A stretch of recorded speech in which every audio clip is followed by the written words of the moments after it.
శనివారం మార్నింగ్ ఇంకా అదేవిధంగా ఆదివారం కూడా ఈ యుద్ధం అనేది భీకర రూపం దాల్చింది. ఒకవైపేమో ఉక్రెయిన్ 500 కంటే పైగా డ్రోన్ యూజ్ చేసి రష్యా పైన భీకర దాడి చేసింది. ఈ దాడుల్లో రష్యాలోని ఎన్నో వార్ ఎయిర్ క్రాఫ్ట్లు కూడా ధ్వంసమయ్యాయి. కొన్ని ప్రధాన బ్రిడ్జెస్ ఏవైతే ఉన్నాయో రష్యాలో అవి కూడా ధ్వంసమయ్యాయి. ఒకవైపేమో శాంతి చర్చలు జరుగుతున్నాయి. టర్కీలో కూడా ఉక్రెయిన్ ఇంకా రష్యాకి మధ్య శాంతి చర్చలు జరపాలని కూడా అదంతా నడుస్తున్న టైంలో ఉక్రెయిన్ భీకర దాడి చేసింది. గడిచిన 3 ఏళ్లలో ఇంత భీకర దాడి ఎప్పుడు కూడా ఉక్రెయిన్ చేయలేదు. ఫర్ ది ఫస్ట్ టైం దాడి చేసిన ఉక్రెయిన్ చేసిన దాడి అయితే ఉందో అత్యంత భీకరంగా దాడి చేసింది. ఏకంగా 500 కంటే పైగా ఎక్కువ డ్రోన్స్ని యూజ్ చేసి రష్యా లోపలికి వెళ్ళి మరి కూడా ఉక్రెయిన్ దాడి చేసినటువంటి పరిస్థితి కనిపిస్తుంది. అదేవిధంగా ఏవైతే కొన్ని ఈ దాడుల్లో కొన్ని ప్రధాన నగరాలలో ఉన్న కొన్ని బ్రిడ్జెస్ కావచ్చు, ఎయిర్ క్రాఫ్ట్లకి సంబంధించి కావచ్చు, ఉక్రెయిన్ భీకర దాడి చేసింది. డ్రోన్స్తో అదేవిధంగా బాంబులతో కూడా రష్యా మీద ఉక్రెయిన్ దాడి చేసినట్టు ఇప్పటికే తెలుస్తుంది. దానికి సంబంధించిన విజువల్స్ కూడా మనము బిగ్ టీవీ స్క్రీన్ పైన చూస్తున్నాము. అయితే కంప్లీట్గా రష్యాపై డ్రోన్స్తో ఉక్రెయిన్ విరుచుకుపడింది. రష్యాలోని 5 వైమానిక స్థావరాలపైన కూడా దాడులు చేసింది. అతిపెద్ద డ్రోన్లను ఉపయోగించింది ఉక్రెయిన్. అయితే అణుస్థావరం ఏదైతే రష్యాలో ఉన్న అణుస్థావరం పైన TU-95 అదేవిధంగా TU-20 బంకర్ల పైన కూడా అక్కడ బాంబులతో దాడి చేసింది. అయితే 40 డ్రోన్లతో రష్యా విమానాలను కూల్చివేసింది. ఈ ఆపరేషన్కు పావుటీనా స్నైప్డర్ వెబ్ అని పేరు పెట్టారు. అయితే కొన్ని కీలక నగరాలైన రష్యాలో ఉన్న కొన్ని కీలక నగరాల్లో ఉన్న కొన్ని వైమానిక స్థావరాలపైన కూడా ఉక్రెయిన్ డ్రోన్లతో విరుచుకుపడింది. రష్యా ఉక్రెయిన్ మధ్య కూడా దీంతో భీకర యుద్ధం మొదలైందని చెప్పుకోవచ్చు. ఒకసారి ఏ రకంగా దాడి చేసింది, ఆ దాడుల్లో రష్యాకి సంబంధించిన వైమానిక స్థావరాలు ఎలా దెబ్బతిన్నాయో ఒకసారి బిగ్ టీవీ స్క్రీన్ పైన ఒకసారి చూద్దాం.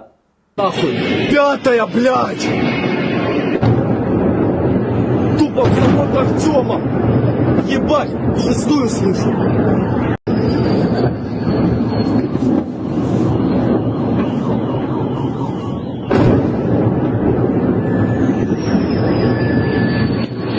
Ебать, это 4-я нахуй!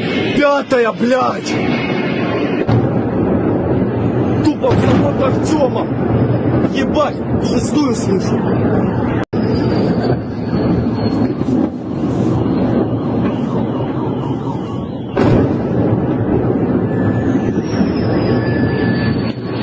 Ебать, это 4-я нахуй!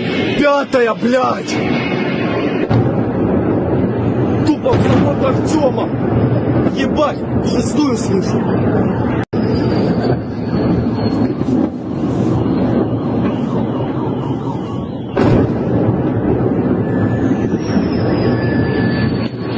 Ебать, это 4-я нахуй! 5-я, блядь!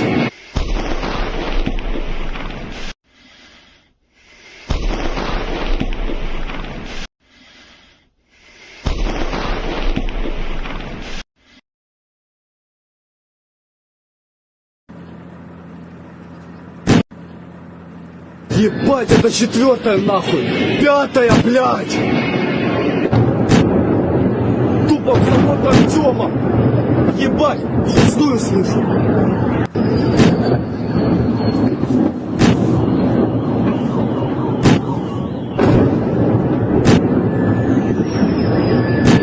రైట్, బిగ్ టీవీ స్క్రీన్ పైన మీరు చూస్తున్నారు కదా ఏ రకంగా ఉక్రెయిన్ దాడి చేసిన తర్వాత అక్కడ రష్యాలోని కొన్ని ప్రధాన ఎయిర్ బేసెస్ పైన కూడా అటాక్ చేసింది. ఈ దాడుల్లో ఇప్పటికే 7 కూడా చనిపోయినట్టు తెలుస్తుంది.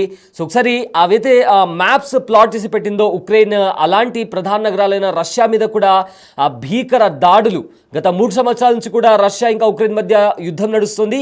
ఈ యుద్ధంలో ఎన్నడూ లేని విధంగా కూడా ఉక్రెయిన్ విరుచుకోపడింది రష్యా పైన. చాలా ప్లేసెస్లో ముఖ్యంగా వైమానిక స్థావరాలను టార్గెట్గా పెట్టుకుని దాడి చేసింది. ఎస్, మనం ఒక ఏదైతే రైల్వే ట్రాక్ దగ్గర జరిగిన ప్రమాదానికి సంబంధించిన విజువల్ చూస్తున్నాము. మరోవైపు ఎక్కడెక్కడ దాడి జరిగాయనే లొకేషన్స్ని కూడా మార్క్ చేసి ఇలాంటి ప్రదేశాల్లో మేము దాడి చేశామంటూ కూడా ఉక్రెయిన్ ఎక్కడైతే దాడి జరిగిందో అదేవిధంగా రష్యా కూడా దాన్ని కన్ఫర్మ్ చేసింది. ఎస్, మరో స్క్రీన్ పైన దాడి జరిగిన సమయంలో రాత్రిపూట దాడి జరిగిన టైంలో ఆ బాంబు దాడి జరిగిన తర్వాత ఏ రకంగా దాడి జరిగింది, దాడి జరిగిన తర్వాత వైమానిక స్థావరాల దగ్గర ఎలా మంటలు చెలరేగాయి, అదేవిధంగా దట్టమైన పొగ అనేది ఎలా అక్కడ అలుముకుందని కూడా చాలా స్పష్టంగా కనిపిస్తుంది. సో ఫర్దర్గా సాటర్డే నుంచి అంటే శనివారం అదేవిధంగా ఆదివారం ఈ 2 రోజులు ఉక్రెయిన్ భీకర దాడులు డ్రోన్లతో దగ్గర 500 డ్రోన్లతో కూడా దాడి చేసింది. ఎస్, అక్కడ ఏదైతే వైమానిక స్థావరం ఉందో రష్యాలో ఆ వైమానిక స్థావరాల మీద కూడా ఉక్రెయిన్ డ్రోన్స్తో ఆ డ్రోన్స్లకు బాంబ్స్ అటాచ్ చేసి ఆ బాంబ్స్ యూజ్ చేసి కూడా రష్యాకి సంబంధించిన వైమానిక స్థావరాలపైన కూడా దాడి చేసింది. ఆ దాడితో రష్యాకి సంబంధించిన చాలా వరకు వైమానిక స్థావరాలు కూడా ధ్వంసమయ్యాయి. అయితే ఉక్రెయిన్ దాడి చేస్తుందని కూడా ఊహించని రష్యా అంటే within a fraction of seconds ఎస్ ఒక మిజైల్ కూడా వెళ్ళిపడుతుంది. మనం చూసాం ఇందాక స్క్రీన్ పైన. ఎస్, చూడండి, మిజైల్స్తో కూడా దాడి చేస్తుంది ఉక్రెయిన్. అయితే దాడి చేస్తుందని ఊహించలేదు రష్యా. సో వెంటనే అలర్ట్ అయ్యి రష్యా కూడా ఆ అటాక్ని కూడా తిప్పికొట్టింది. బట్ అప్పటికే జరగాల్సిన నష్టం అంతా జరిగిపోయింది. టీవీ స్క్రీన్ పైన కూడా చూస్తున్నాము. దాడి జరిగిన తర్వాత అక్కడ పెద్దగా ఒక బ్లాస్ట్ సంభవించింది. ఆ బ్లాస్ట్ తర్వాత అక్కడ అంతా కూడా పొగలతో దట్టమైన పొగ కూడా అక్కడ వ్యాపించింది. సో ఎస్, స్క్రీన్ పైన చూసారు, అక్కడ ఒక డ్రోన్ బాంబు దాడి జరిగిన తర్వాత ఏ రకంగా అక్కడ బ్లాస్ట్ జరిగింది అండ్ ఆ ప్రాంతం అంతా కూడా ఒక బ్రిడ్జ్ లాంటిది కూడా అక్కడ ధ్వంసమైనటువంటి పరిస్థితి కూడా మనకు కనిపిస్తుంది. సో ఎస్, డ్రోన్ బాంబుతో కూడా దాడి చేశారు. దాడి చేసిన తర్వాత ఆ ప్రాంతం అంతా కూడా దట్టమైన పొగతో అక్కడ ఆ పొగంతా కూడా వ్యాప్తి చెందింది. మరోవైపు ఇక్కడ డ్రోన్స్ కూడా అదేవిధంగా ఇంకో స్క్రీన్ పైన మనం చూస్తాము ఏ రకంగా ఎయిర్ క్రాఫ్ట్స్ కూడా గాల్లో ఎగిరి దాడి చేస్తున్నాయో. దాడి చేసిన తర్వాత ప్రధాన నగరాలైన రష్యాలో ఏ రకంగా దాడి చేస్తున్నాయో కూడా మనము బిగ్ టీవీ స్క్రీన్ పైన చూస్తున్నాము. సో మొత్తం మీద చూసుకుంటే రష్యా ఇంకా ఉక్రెయిన్ మధ్య భీకర యుద్ధం జరుగుతుంది. రష్యాపై డ్రోన్లతో ఉక్రెయిన్ విరుచుకుపడుతుంది. రష్యాలోని 5 వైమానిక స్థావరాలపైన కూడా ఉక్రెయిన్ దాడి చేస్తుంది. అయితే రాత్రిపూట అటాక్ చేసిన తర్వాత ఏ రకంగా దృశ్యాలు కనిపిస్తున్నాయో కూడా మనం చూస్తున్నాము.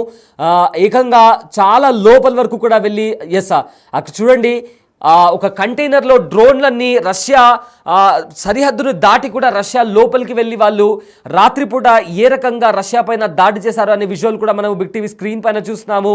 ఈ దాడి తర్వాత ఉక్రెయిన్ కూడా దగ్గర 472 డ్రోన్స్తో ఆ డ్రోన్స్ ఏవైతే వచ్చినాయో ఆ డ్రోన్స్ని కూడా తిప్పికొట్టింది రష్యా. సో రాత్రిపూట జరిగిన దాడిలో ఏ రకంగా దాడి చేసింది, దాని తర్వాత అక్కడ ఎలాంటి పరిణామాలు చోటు చేసుకున్నాయో కూడా మనకు చాలా స్పష్టంగా కనిపిస్తుంది. అయితే ఒకవైపేమో అమెరికా, రష్యా ఇంకా ఉక్రెయిన్ మధ్య శాంతి చర్చలు జరపడానికి అంతా ప్లాన్ చేస్తున్న టైంలో ఎవ్వరూ ఊహించని విధంగా ఈ 3 సంవత్సరాల్లో ఎప్పుడు కూడా దాడి చేయనంత భీకర దాడి ఇప్పుడు ఉక్రెయిన్ చేసింది.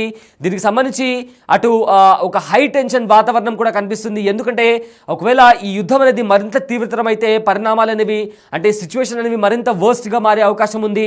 ఇప్పటికే ట్రంప్ హెచ్చరిస్తూ వస్తున్నారు, వెంటనే ఇద్దరు కూడా సీజ్ ఫైర్ నెలకొల్పాలని కూడా ఇప్పటికే ట్రంప్ ఆదేశిస్తున్నారు. చాలా వరకు ప్రపంచ దేశాలు కూడా వెంటనే యుద్ధం ఆపేయాలని కూడా కోరుతున్నాయి.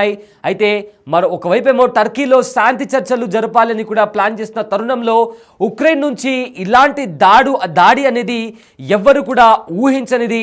సో దానికి సంబంధించిన విజువల్స్ కూడా మనము బిగ్ టీవీ స్క్రీన్ పైన చూస్తున్నాము. అయితే మొత్తం మీద రష్యాకి సంబంధించిన వైమానిక స్థావరాలపైన కూడా ఉక్రెయిన్ దాడి చేసింది.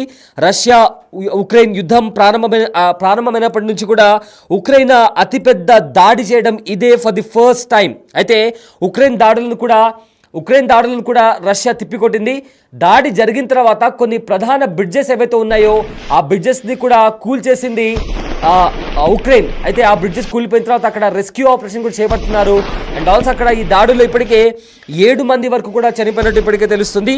అయితే రష్యా సైనికులకు సంబంధించి కూడా ఎలాంటి ప్రాణ నష్టం జరగలేదని కూడా ఇప్పటికే రష్యా ప్రకటించింది. అయితే కొన్ని కీలకమైన బ్రిడ్జెస్ ఏవైతే ఉన్నాయో రైల్వే బ్రిడ్జెస్ సో ఆ రైల్వే బ్రిడ్జెస్ను టార్గెట్గా చేసుకొని కూడా ఉక్రెయిన్ అటాక్ చేస్తుంది. దానికి సంబంధించిన విజువల్స్ మనం చూస్తున్నాము. ఆ రైల్వే బ్రిడ్జెస్ని అటాక్ చేసిన తర్వాత అక్కడంతా కూడా పబ్లిక్ ట్రాన్స్పోర్ట్కి సంబంధించి కూడా పబ్లిక్ ట్రాన్స్పోర్ట్ స్తంభించిపోయింది. అక్కడ రెస్క్యూ ఆపరేషన్ కూడా చేపడుతున్నారు. కొన్ని రైళ్లు కూడా అక్కడ ఆ పట్టాలు తప్పి కింద పడిపోయినటువంటి పరిస్థితి కనిపిస్తుంది.